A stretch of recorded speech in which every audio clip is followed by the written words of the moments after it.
Just like Mao, Chinese President Xi Jinping is symbolically elevated to the same status as the country's paramount leader after the Communist Party passed a rare resolution.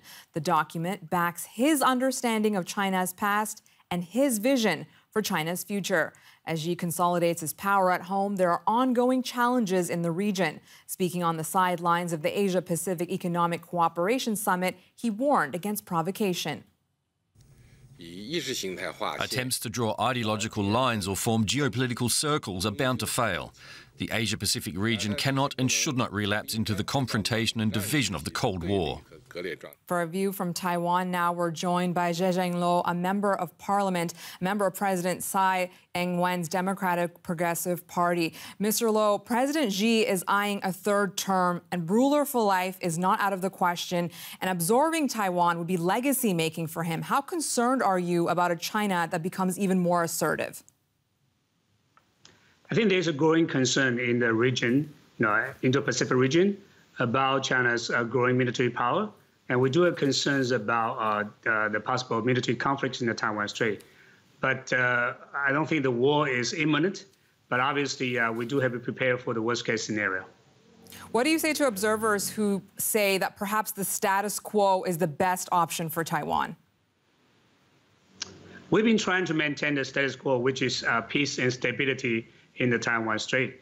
But there's a growing military imbalance in the Taiwan Strait. So we had to try our best to maintain the delicate balance with the hope that China would be deterred from taking any reckless action.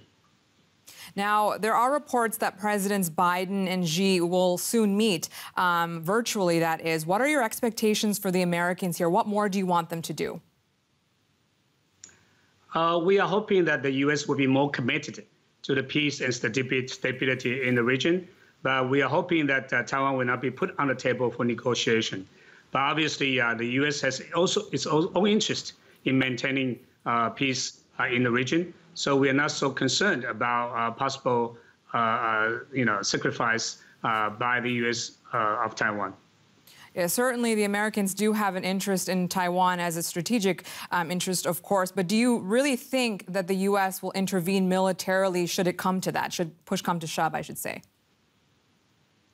But I think the U.S. has been trying to deter the PRC from taking their military actions. So the first priority for us now is try to maintain the military capability and the deterrence credibility in order to prevent any war from happening. What more would you like to see Joe Biden and the American administration, this American administration, do for Taiwan? I think the military imbalance in the region has been worrisome for a lot of people in the region. And also the U.S. commitment to the peace and stability in Taiwan and in the region in general is also very important. So we are hopeful that the U.S. will be more committed and more clear in its commitment to the regional security. Let's talk a little bit about relationships with European countries. Do you get the sense that there's been a slight shift, perhaps in recent times, that some European nations appear to be more willing to forge ties with your island? I'm very happy to see that the European countries are now paying more attention to the security development in the region. In the past, people said that the European countries only care about the economic interest in the Indo-Pacific, but there's a growing interest on the part of the European countries on the U.S. on the security development in the region. And we are also happy to see that there are more military presence by European countries, including Germany, France, the UK, and so on, in the region. Mr. Lo, this deepening engagement, you're certainly happy about it. Beijing is not. How concerned are you that this may further provoke China? Well, China is expanding with or without any so-called provocation by other countries. And I don't think we are provoking China. And Taiwan has every right to maintain good relations with all other like-minded countries, including European countries. So I don't think that we should be deterred by the PRC from improving our relations. But obviously, China is expanding. China is changing from a maritime, continental power to a maritime power. And for that, Taiwan has becoming more and more important strategically. So the geostrategic importance of Taiwan should be cherished by all the democracies.